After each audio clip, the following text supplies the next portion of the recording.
큰 잔치, 혼인잔치를 비유로 계속해서 말씀해 주셨습니다. 가난한 자, 몸 불편한 자, 저는 자, 맹인, 이들은 하나님의 은혜가 아니고서는 들어갈 수 없는 그 은혜의 영광의 잔치에 참여하는 자다라고 그렇게 말씀해 주셨습니다. 반면에 밭, 소, 장가 든 자, 그들은 결국은 소유의 한계를 넘지 못한 채 그 은혜의 잔치에 참여하지 못하는 것을 우리가 말씀을 통해서 만났습니다. 이제 예수님은 제자 공동체에게 또한 말씀을 하셨죠. 제자, 그리고 오늘 본문은 또다시 바리새인들과 서기관들을 향하여 예수님은 말씀하시면서 누가복음 계속해서 예수님은 이들을 번갈아 가면서 제자에게도 말씀하시고 또한 바리새인과 서기관에게도 말씀하시면서 그 말씀하는 대상, 지금 말씀을 하고 계시는 대상이 누군지를 우리가 잘 살펴봐야 합니다. 먼저 제자에게는 소유의 우선순위, 그러니까 삶의 우선순위, 선택에 관한 것을 말씀하셨고, 자기 십자가를 지라, 자기 부정에 대해서 말씀하셨습니다. 그리고 모든 소유를 버리라라는 것은 살아가는 삶의 이유가 무엇인지를 확인해 주셨죠. 그리고 오늘 본문에서 이제 예수님은 바리새인과 서기관에게 예수님은 말씀해 주고 계십니다. 그러면서 이 바리새인과 서기관들에게 말씀하시면서 이런 것을 찾으시는 그 비유, 우리가 너무나 잘 아는 이런 양 한 마리를 찾아내시는 사건, 한 드라크마를 찾아내는 사건, 비유, 그리고 이런 아들을 찾아내시는 그 사건을, 이 비유의 말씀을 우리가 너무나 잘 알고 있는 말씀으로 이어지죠. 이 말씀은 지금 누구에게 하고 있습니까? 제자들에게 하고 있는 말씀이 아닙니다. 서기관과 바리새인과 서기관들에게 하고 계시는 말씀이죠.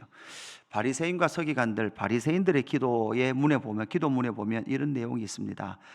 나의 삶의 분깃을 길가에 앉아 있는 자의 삶으로 주지 아니하시고 성소의 분깃을 나의 기업으로 주셔서 감사합니다. 우리는 모두 그들과 우리는 모두 일찍 일어납니다. 그러나 우리는 토라를 위하여 열심히 살아가고 그들은 무익한 일을 위하여 열심히 살아갑니다. 그들과 우리는 모두 힘을 다해 일합니다. 그러나 우리는 그 힘을 다해 일한 것에 대한 보상을 받습니다. 그러나 그들은 보상을 받지 못합니다. 우리와 그들 모두 힘을 다해 달려갑니다. 그러나 우리는 다가올 세상을 위하여 생명을 얻고 그들은 파멸의 구덩이를 향하여 달려갑니다. 그들이 누굽니까? 오늘 바리새인과 서기관들이 말하고 있는 소위 말해서 세리와 죄인들이라는 거죠. 그래서 오늘 1절에 이렇게 시작합니다. 모든 세리와 죄인들이 말씀을 들으러 가까이 나오니, 누구에게 가까이 나왔습니까? 예수님에게 가까이 나왔습니다. 서기관들, 바리새인들이 보기에 가까이 온 그들은 무엇입니까? 무익한 일을 위해서 다 살던 사람들이에요. 힘을 다 일했지만 아무런 보상을 받지 못한 사람이고, 그들은 파멸의 구덩이를 향하여 달려가는 무엇입니까? 죄인입니다.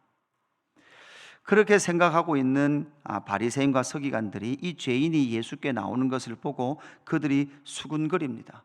그럴 때 예수님을 향해서도 뭐라고 말합니까? 이 사람이 죄인을 영접하고 음식을 같이 먹는다라고 그들이 수군거리는 것 때문에 주신 비유가 바로 오늘 3번의 연속에서 등장하고 있는 이런 것을 찾아 나서는 그러한 비유의 말씀으로 나타나고 있다라는 겁니다. 그래서 오늘 이 말씀, 여러분, 이런 양 찾는 사건은 집 밖에서 일어난 사건이죠. 그 다음 이런 드라크마는 집 안에서 일어난 사건입니다. 그리고 나서 우리가 마지막으로 비유로 알고 있는 탕자의 비유는 집 밖과 집 안이 같이 일어나는 그 사건입니다. 그러면 오늘 첫 번째, 두 번째 이 사건, 또 세 번째 사건도 우리가 연속해서 같이 묵상을 해본다면 우리는 여기서 첫 번째 질문을 던져봐야 합니다. 과연 누가 죄인인가? 라는 질문을 던져봐야 합니다. 바리새인과 서기관들은 지금 누구를 죄인이라고 생각합니까? 모든 세리와 죄인들, 그러니까 예수님을 찾아온 그러한 사람들, 그러니까 병자들이 많았겠죠? 세리들도 있었습니다. 이런 사람들을 보면서 그들은 바로 죄인들이다 말하고 있습니다. 반대로 지금 의인은 누굽니까? 수군거리고 있는 바리새인과 서기관들입니다. 예수님은 이 말씀을 통해서 말씀하고 계시는 것은 무엇입니까? 7절 말씀 보면 이렇게 말씀합니다. 내가 너희에게 이르노니 이와 같이 죄인 한 사람이 회개하면 하늘에서는 회개할 것이 없는 의인 99으로 말미암아 기뻐하는 것보다 더하리라, 이렇게 말씀하죠.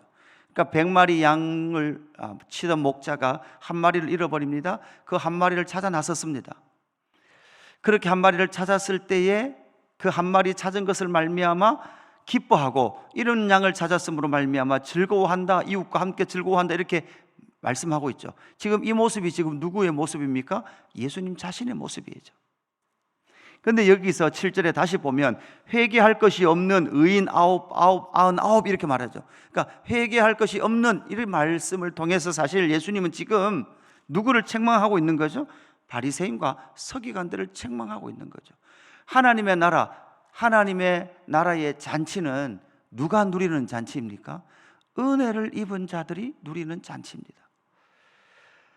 바로 예수님은 죄인, 병자를 찾으러 이 땅 가운데 오셨다라는 것을 말씀해 주고 계시는 거죠. 그렇게 말씀하실 뿐만 아니라 10절에도 마찬가지죠. 내가 너희에게 이르노니 이와 같이 죄인 한 사람이 회개하면 하나님의 사자들 앞에서 기쁨이 되리라, 이렇게 말씀하고 있습니다. 결국 여러분, 누가 바로 하나님의 나라의 그 찾아냄을 당한 사람이 될까요?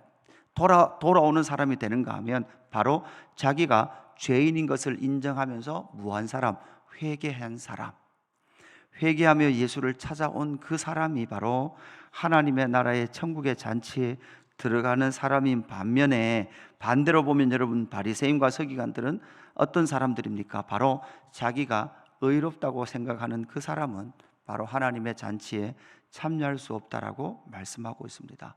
그 중심에 무엇이 있습니까? 은혜의 복음이 있는 것이죠.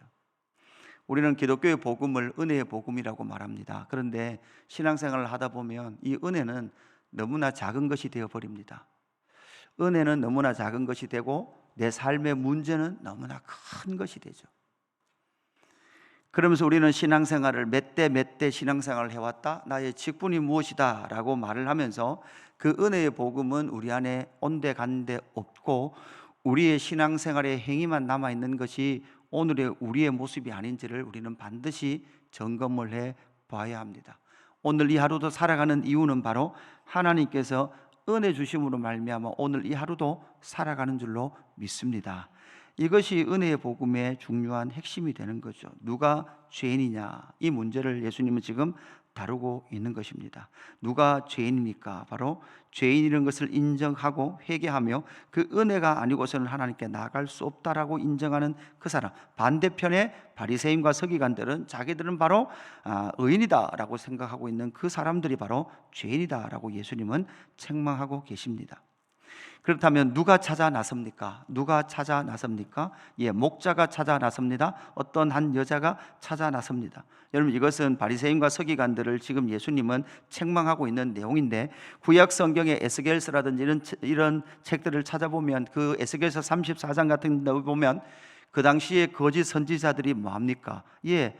백성을, 잃어버린 백성을 찾아 나서지 않습니다.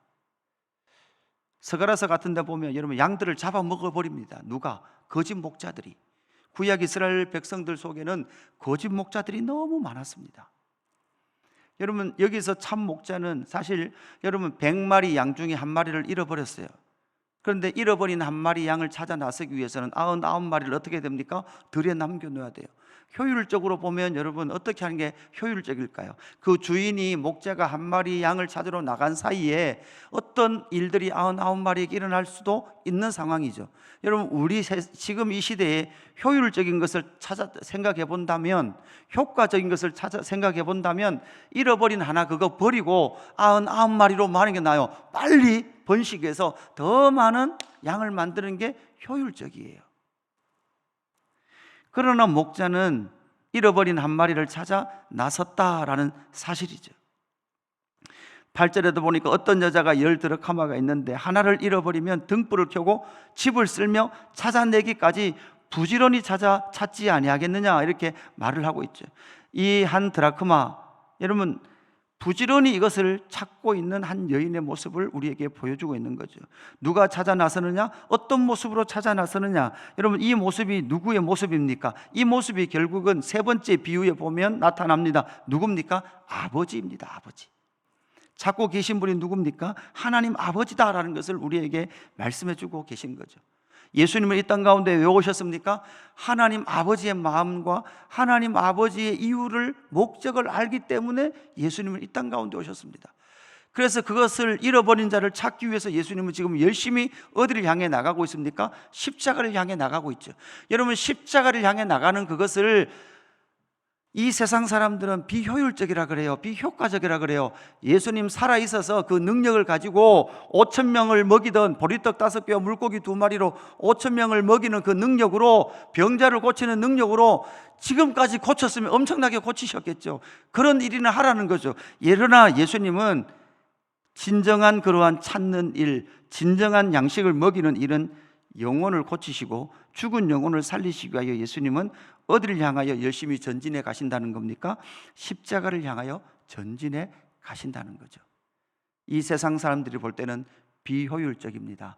별로 효과 없는 것 같습니다. 그러나 하나님 아버지께서 바로 찾기 위한 그 길, 영혼을 찾기 위한 그 길은 바로 예수님의 십자가의 길이었고, 그것을 아셨던 예수님, 아버지의 뜻을 아셨던 예수님은 기어이 그 십자가의 길을 나서시며 바로 잃어버린 자를 찾기 위하여 열심을 내고 계시다라는 것을 우리는 이 말씀을 통해서 보게 됩니다. 결국 세 번째, 잃어버린 사람, 그 잃어버린 자를 찾을 때 누가 기뻐하고 있습니까? 누가 기뻐하고 있냐는 거죠. 7절에 보면 하늘에서는 이렇게 말씀하고 있습니다. 하늘에서 기뻐하고 있습니다. 10절에는 하나님의 사자들 앞에서 기뻐한다라고 말씀하고 있죠. 결국 세 번째 결론으로 나타나는 탕자의 비유에 대표된 이 비유에서 누가 기뻐하고 있습니까? 결국은 바로 하늘, 그리고 하나님의 사자들, 그리고 아버지. 잔치가 펼쳐지는데 이 잔치는, 여러분, 이 세상에는 그 완전한 잔치는 아닐 겁니다. 잔치를 향해 나가는 길일 겁니다. 마지막 한 사람을 찾을 때까지 주님은 성령님을 통해 또한 삼위 하나님 열심히 일하실 겁니다. 그리고 최종 그 모든 잃어버린 자를 찾는 그날에 바로 하늘에서는 그 영광의 잔치가 완성되어질 겁니다. 하늘에서 펼쳐지는 잔치고, 그리고 아버지만 기뻐하는 것이 아니라 하나님의 사자들 앞에서, 그러니까 하나님의 사람들과 함께 기뻐할 그 잔치가 베풀어질 것이다 라는 것을 우리에게 말씀해 주고 있는 거죠. 여러분, 오늘 이 두 비유를 통해서 우리는 세 가지 질문, 누가 죄인인가, 누가 찾아 나서는가, 누가 기뻐하는가 라는 것을 우리가 찾아보았습니다. 여러분, 우리가 마지막 하늘에서 하나님 아버지 앞에서 하나님의 사자들인 우리가 함께 기뻐하며 이 마지막 최종의 천국 잔치에 참여하는 저와 여러분 되기를 주님의 이름으로 축복합니다. 하나님 아버지, 감사합니다. 의인이라고 생각했던 바리새인과 서기관들이 아니라 바로 죄인과 세리, 그들을 찾아 나서신 예수님, 그 예수님으로 말미암아 오늘 우리도 그 은혜의 복음으로 말미암아 우리가 죄인인 것을 알고 성령 하나님께서 회개하게 하셔서 하나님의 나라의 잔치에 불러주신 줄로 믿습니다. 하나님 또한 아직도 찾고 계신 자들이 있는 줄로 압니다. 하나님 아버지, 누가 죄인인가 라는 것을 선포하고 누가 찾고 계신지를 우리는 압니다. 반드시 주님은 찾아내실 줄로 믿습니다. 한 사람도 잃어버리지 않으실 줄로 믿습니다. 하나님, 찾아냄을 당한 그들이 하나님의 나라의 잔치에 참여하여 아버지의 기쁨이 되게 하시고 우리 모두 함께 하나님의 사자들 앞에서 아버지와 함께 하늘에서 기쁨을 누리는 이 천국 잔치에 참여하는 저희들 될 수 있도록 인도하여 주옵소서. 오늘 이 하루도 그러기에 하나님의 은혜인 것을 알고 오늘 이 하루도 하나님의 은혜 가운데 살아가는 저희들 되게 하여 주옵소서. 감사함을 드리며 구주 예수 그리스도 이름으로 기도드리옵나이다. 아멘.